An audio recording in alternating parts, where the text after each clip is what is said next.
ಜನನಿ news ಚಾನೆಲ್ಗೆ like ಮಾಡಿ, subscribe ಮಾಡಿ, ಶೇರ್ ಮಾಡುವ ಮೂಲಕ ನಮ್ಮ ಚಾನೆಲ್ಗೆ ಸಹಕರಿಸಿ. ಹೆಚ್ಚಿನ ಮಾಹಿತಿಗಾಗಿ ಸಂಪರ್ಕಿಸಿ ಹರಿಚಿನ್. बोलो भारत माता के, भारत माता के. ಸಂಪಂಗಿ ಅಣ್ಣನವರಿಗೆ, ಸಂಪಂಗಿ ಅಣ್ಣನವರಿಗೆ, ಮುನ್ಸ್ವಾಮಿ ಅವರಿಗೆ, ವೇಣುಗೋಪಾಲ್ ಅವರಿಗೆ, ನರೇಂದ್ರ ಮೋದಿ ಅವರಿಗೆ, ಯಡಿಯೂರಪ್ಪ ಅವರಿಗೆ, ವಿಜಯೇಂದ್ರ ಅವರಿಗೆ ಮತವನ್ನು ಕೇಳಕ್ ಬಯಸಿದ್ದೇವೆ. ಈಗ ಬೊರ್ಮಾಕ್ನಲ್ಲಿ ಬಂದು ಪ್ರತಿ ಮನೆ ಹತ್ರನೂ ಹೋಗಿ ಕೇಳಿದಾಗ ಪ್ರತಿ ಮನೆಯವರು ಅವರೇ ಸ್ವಇಚ್ಛೆಯಿಂದ ಅವ್ರನ್ನ ದೇವರ ರೀತಿಯಲ್ಲಿ ಸ್ವಾಗತಿಸ್ತಾ ಇದ್ದಾರೆ ಮೋದಿ ಸಾಹೇಬ್ರನ್ನ. ಅದರಿಂದ ಯಾವುದೇ ಅನುಮಾನ ಇಲ್ಲ. ಇಡೀ ಜಿಲ್ಲೆಯಲ್ಲಿ ಮಲ್ಲೇಶ್ ಬಾಬು ಅವರ ಪರವಾಗಿದೆ, ಯಾವುದೇ ಅನುಮಾನ ಇಲ್ಲ. ಎಲ್ಲರೂ ಒಂದಾಗಿ ಒಟ್ಟಾಗಿ ನಾವು ಚುನಾವಣೆಯನ್ನು ಎದುರಿಸ್ತಾ ಇದ್ದೀವಿ. ಕ್ಷೇತ್ರದಲ್ಲಿ ಅಷ್ಟೇ ಅತ್ಯಂತ ಹೆಚ್ಚಿನ ಮತಗಳನ್ನು ಕೊಟ್ಟು ಜಯಶೀಲರಾಗಿ ದೇಶಕ್ಕೆ ರಕ್ಷಣೆ ಅಂದ್ರೇನೆ ಮೋದಿ ಇರಬೇಕು. ಎರಡು ಸಲ ಅವ್ರು ಗೆದ್ದಿದ್ದಾರೆ. ಈಗ ಮೂರನೇ ಸಲಕ್ಕೆ ಈಗ ಮತ್ತೆ ಅವರೇ ಬರೋದು ಅವರೇ. ಯಾಕಂದ್ರೆ ಅವ್ರು ಮೊದಲೇ ಈಗ ನಮ್ಗೆ 370 ಆರ್ಟಿಕಲ್ ಇರ್ಬೋದು, 37A ಇರೋದು, ಕಾಶ್ಮೀರ ಅಂತ ತೆಗೆದಿರೋದು. ನಮ್ಮ ಕಾಶ್ಮೀರ ಹೋಗ್ಬೇಕು ಅಂದ್ರೆ ನಮ್ಗೆ ಯಾರು ನಮ್ಮ ಈ ಕರ್ನಾಟಕ ಇಡೀ ಇಂಡಿಯಾದಲ್ಲಿ ಬರೀ ಕಾಶ್ಮೀರಕ್ಕೆ ಹೋಗ್ಬೇಕು ಅಂದ್ರೆ ನಾವೇನು ಮಾಡಕ್ ಆಗ್ತಾ ಇರಲಿಲ್ಲ. ಕಾಶ್ಮೀರ ಅವ್ರು ಬಿಟ್ಟು ಅಲ್ಲಿ ಇರೋರೇ ಲ್ಯಾಂಡ್ ತಗೋಬೇಕು, ಅಲ್ಲಿರೋನೇ ಮದುವೆ ಮಾಡ್ಕೋಬೇಕು. ಅಲ್ಲಿಂದ ಯಾರಾದ್ರೂ ಹೆಣ್ಮಕ್ಳು ಇಲ್ಲಿ ಬಂದ್ಬಿಟ್ರೆ ಮತ್ತೆ ಅವ್ರು ಹೋಗಂಗಿಲ್ಲ.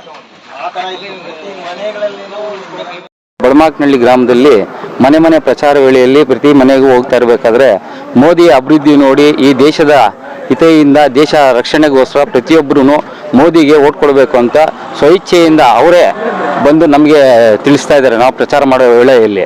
ಆದ್ದರಿಂದ ಯಾವುದೇ ಮತದಾರ ಆಗಿರ್ಬೋದು, ಈ ಕ್ಷೇತ್ರದ ಬಿಟ್ಟು ಅಲ್ಲದೆ ಈ ದೇಶದಲ್ಲಿ ಯಾವುದೇ ಕ್ಷೇತ್ರ ಆಗಿರ್ಬೋದು, ಪ್ರತಿ ಮತದಾರನು ಬಿಜೆಪಿಗೆ ಮತ ಕೊಡಬೇಕು ಅಂತ ನಿರ್ಧಾರ ಮಾಡಿದ್ದಾರೆ. ಈ ಮತ್ತೊಮ್ಮೆ ಮೋದಿ ಸರ್ಕಾರ ಬರೋದು ಖಚಿತವಾಗಿದೆ. ಈ 70 ವರ್ಷದಲ್ಲಿ ಕಾಂಗ್ರೆಸ್ ಆಡಳಿತವನ್ನು ದೇಶ ಕಂಡು ಈ 10 ವರ್ಷದಲ್ಲಿ ಏನು ಅಭಿವೃದ್ಧಿ ಆಗಿದೆ ಅನ್ನೋದು ಪ್ರತಿ ಮತದಾರರಿಗೂ ಪ್ರತಿ ಜನರಿಗೂ ತಿಳಿದಿರೋ ವಿಚಾರನೆ. ಆದ್ದರಿಂದ ಮತ್ತೆ ಮೋದಿ ಸರ್ಕಾರ ಬರೋದು ಖಚಿತವಾಗಿದೆ. ಈ ಕ್ಷೇತ್ರದಲ್ಲಿ ಸಂಪಂಗಿಯವರ ನೇತೃತ್ವದಲ್ಲಿ ನಾವು ಬಿಜೆಪಿಯಿಂದ JDSಗೆ ಮತ್ತೆ ಬಿಜೆಪಿ ಎರಡು ಒಟ್ಟಾಗಿ ನಾವು ಮತ ಕೇಳ್ತಾ ಇದ್ದೀವಿ ಕ್ಷೇತ್ರ ಅಭಿವೃದ್ಧಿಗೋಸ್ಕರ. ಮತ್ತೆ ಮಲ್ಲೇಶ್ ಬಾಬು ಅವರು ಈ ಕ್ಷೇತ್ರದಲ್ಲಿ ಗೆದ್ದೇ ಗೆಲ್ತಾರೆ ಅನ್ನೋದು ಒಂದು ಖಚಿತ ಮಾಹಿತಿಯಾಗಿದೆ. ನಾವು ನಮ್ಮ ಕೋಲಾರ ಕ್ಷೇತ್ರನೂ ಅಭಿವೃದ್ಧಿ ಆಗುತ್ತೆ. ಮಲ್ಲೇಶ್ ಬಾಬು ಗೆದ್ದು ಬಂದರೆ ನಮಗೊಂದು ಮೋದಿಗೆ ಒಂದು ಸೀಟ್ ಹೆಚ್ಚು ಆದಂಗಿರುತ್ತೆ.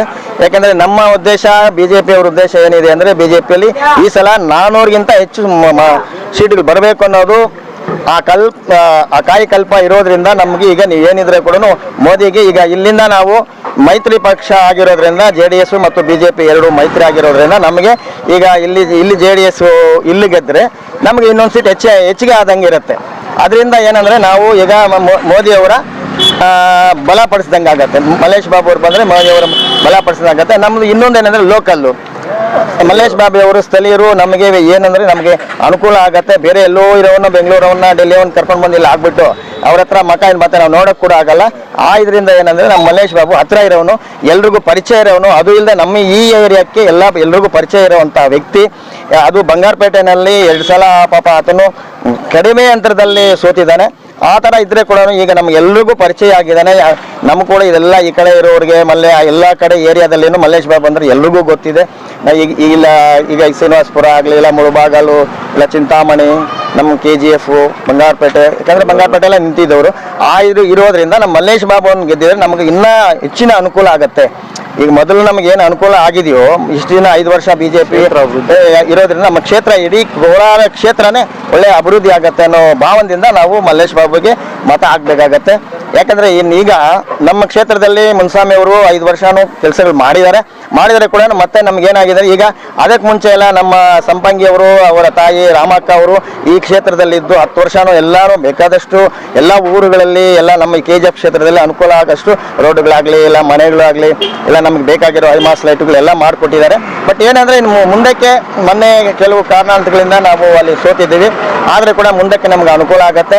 ಆ ರೀತಿಯಲ್ಲಿ ನಾವು BJP ಪಕ್ಷವನ್ನು ಬೆಳೆಸ್ಕೊಂಡು ಬರ್ತಾ ಇದ್ದೀವಿ ಹೊರತು ಅದರಿಂದನೇ ನಾವು ಮೈತ್ರಿ ಇರೋದ್ರಿಂದ ಮಲ್ಲೇಶ್ ಬಾಬುಗೆ ಈಗ ಮತ ಹಾಕಬೇಕು ಅನ್ನೋದು ಎಲ್ಲರ ಉದ್ದೇಶ ಆಗಿರುತ್ತೆ. ಹೆಚ್ಚಿನ ಮತಗಳ ಅಂತರದಿಂದ ಅವರು ಗೆಲ್ತಾರೆ ಅನ್ನೋದು ನಮಗೆ ಒಂದು ಅಭಿಪ್ರಾಯನೂ ಇದೆ.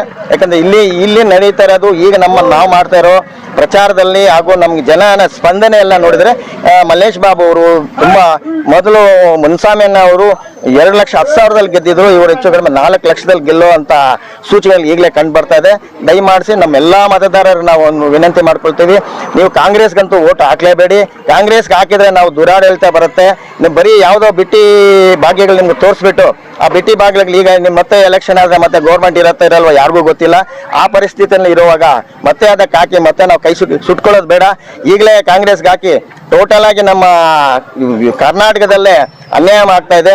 ಇನ್ನು ಹೆಣ್ಮಕ್ಳು ಎಲ್ಲಿ ಆಚೆ ಹೋಗಂಗಿಲ್ಲ. ಪ್ರತಿಯೊಂದು ಕಲೆನು ಎಲ್ಲಿ ನೋಡಿದ್ರೂ ಗಲಾಟೆಗಳು ಆಗ್ತಾ ಇರೋದೆಲ್ಲ ಇದೆ. ಬರೀ ಚೆಂಬನ್ ತೋರಿಸ್ತಾ ಇದ್ದಾರೆ ಅಷ್ಟೇ. ಅವರು ಮೋದಿ ಏನು ಮಾಡಿಲ್ಲ ಅಂತ ಚೆಂಬು ತೋರಿಸ್ತಾರೆ. ಅವ್ರು ಏನು ಮಾಡಿದ್ದಾರೆ ಅಂತ ಬರೀ ಆ ಚೆಂಬನ್ ನೋಡಿದ್ರೆ ಗೊತ್ತಾಗತ್ತೆ. ಆ ಥರ ಇರೋವಾಗ ಅಂತ ಪಕ್ಷಕ್ಕೆ ನಾವು ಓಟ್ ಹಾಕಿ ಇನ್ನೊಂದೇನಂದ್ರೆ ಅವರು ಡೆಲ್ಲಿನಲ್ಲಿ ಆಪೋಸಿಟ್ ಆಗಿ ಕೂತ್ಕೊಳ್ಳೋಕೆ ಕೂಡ ಸ್ಥಾನ ಬರಲ್ಲ, ಅಷ್ಟು ಸ್ಥಾನಗಳು ಕೂಡ ಬರಲ್ಲ ಅವರಿಗೆ. ವಿರೋಧ ಪಕ್ಷದಲ್ಲಿ 52 ಸೀಟ್ ಬಂದ್ರೆ ವಿರೋಧ ಪಕ್ಷದಲ್ಲಿ ಕೂತ್ಕೋಬಹುದು. ಈಗಿನ ನಮ್ಮ ಎಲ್ಲಾ ಕಡೆ ಎಕ್ಸಿಟ್ ಪೋಲ್ ಅಲ್ಲಿ ಏನ್ ಬರ್ತಾ ಇದೆ ಅಂದ್ರೆ ಬರೀ 39-40 ಒಳಗಡೆ ಬರ್ತಾ ಇದೆ.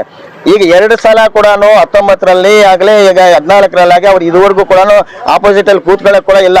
ಅವ್ರನ್ನ ಸೇರಿಸ್ಕೊಂಡು ಆಪೋಸಿಟ್ ಅಲ್ಲಿ ಕೂತ್ಕೋಬೇಕಾಗಿದೆ. ಆ ಪರಿಸ್ಥಿತಿನಲ್ಲಿ ನಾವು ಏನಿದ್ರೆ ಕೂಡ ಬರೀ ಮರಳಲ್ಲಿ ನೀರು ಹಾಕಿ ಎಲ್ಲ ಓದಂಗೆ ಆಗೋಗತ್ತೆ ಹೊರತು ನಾವು ಅದಕ್ಕೆ ಯಾವಾಗ್ಲೂ ಈಗ ಇಲ್ಲೊಂದು ಸೀಟ್ ನಾವು ಗೆಲ್ಸ್ಬಿಟ್ರೆ ಅಲ್ಲಿ ಅವ್ರಿಗೇನು ಹೆಚ್ಚೇನಾಗಲ್ಲ. ಅಲ್ಲಿ ವಿರೋಧ ಪಕ್ಷದಲ್ಲಿ ಹೋಗಿ ಮಾತಾಡೋ ಅಂತ ತಾಕತ್ತು ಇಲ್ಲ. ಈಗ ಅವ್ರ ಪಕ್ಷದಲ್ಲಿ ಈಗ ಇಂಡಿಯಾ ಕೂಟದಲ್ಲಿ ಕೂಡ ಇಷ್ಟೆಲ್ಲ ಇದ್ಕೊಂಡು ಯಾರಾದ್ರೂ ಒಬ್ರು ಮೋದಿಗಿಂತ ಹೆಚ್ಚಿನ ಹಾಗೆ ನಾವು ಕೆಲಸ ಮಾಡ್ತೀವಿ, ಅವ್ರಿಗಿಂತ ಹೆಚ್ಚು ಕೆಲಸ ಮಾಡಿ ದೇಶಕ್ಕೆ ನಾವು ಅಭಿವೃದ್ಧಿ ಮಾಡ್ತೀವಿ ಅಂತ ಹೇಳುವಂತ ವ್ಯಕ್ತಿ ಯಾರಿಲ್ಲ. ಅಂತವ್ರು ಯಾರಾದ್ರೂ ಪ್ರಧಾನಮಂತ್ರಿ ಆಗೋರು ಯಾರಾದ್ರೂ ಇದಾರ?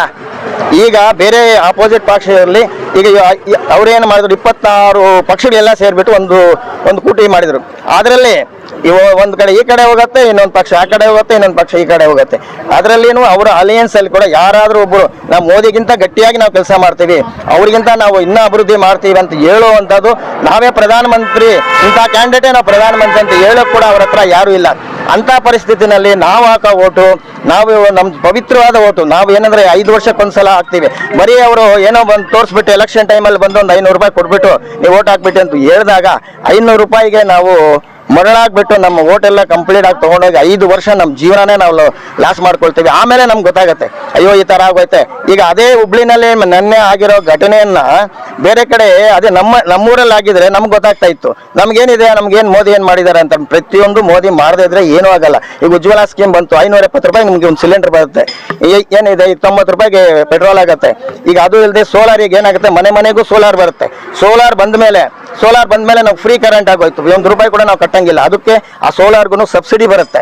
ಇಂಥದ್ದೆಲ್ಲ ಯೋಜನೆಗಳಿದೆ. ಈಗ ಏನಿದೆ ಉಜ್ವಲ, ಅದು ಇಲ್ಲದೆ ಜೆ ಸ್ಕೀಮ್ ಬಂದಿದೆ. ಪ್ರತಿಯೊಂದು ಮನೆಗೂ ಪ್ರತಿಯೊಂದು ಇದಲ್ಲಿ ಆ JJM ಅಲ್ಲಿ ಏನಾಗುತ್ತೆ ಅಂದ್ರೆ ಪ್ರತಿಯೊಂದು ಮನೆಗೂ ನೀರು ಬರುತ್ತೆ. ಅದು ಶುದ್ಧ ಕುಡಿಯುವ ನೀರು.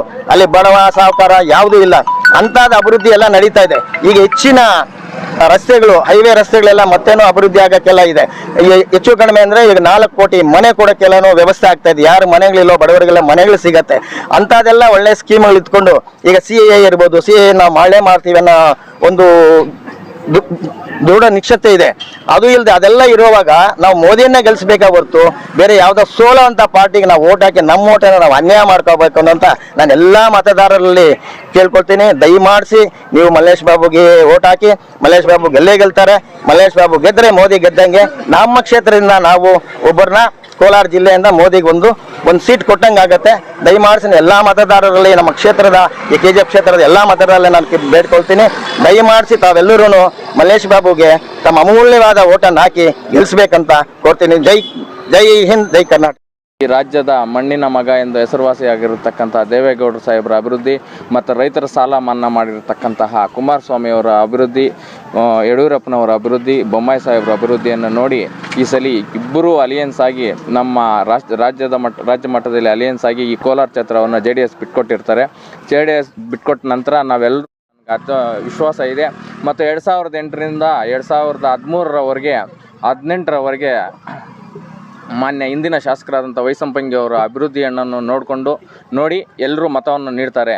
ಮತ್ತು ಯಾವುದೇ ಕಾರಣಾಂತರಗಳಿಂದ ಹಿಂದೆ 2 ಬಾರಿ ಸೋತಿರ್ಬೋದು, ಮುಂದೆ ಆ ಥರ ಆಗಲ್ಲ. ಎಲ್ಲ ನಮ್ಮ ಹೈಕಮಾಂಡ್ ಅವ್ರು ಕೂತ್ಕೊಂಡು ಎಲ್ಲರೂ ಒಂದಾಗಿ ಮಾಡಿ ಎಲ್ಲರೂ ಒಂದಾಗಿ ಹೋಗ್ತಾ ಇದ್ದೀವಿ. ಎಲ್ಲರೂ ಮತ ಕೇಳ್ತಾ ಇರೋದು JDS ಸಿಂಬಲ್ಗೆ, ತೆನೆ ಹೊತ್ತ ಮಹಿಳೆಗೆ.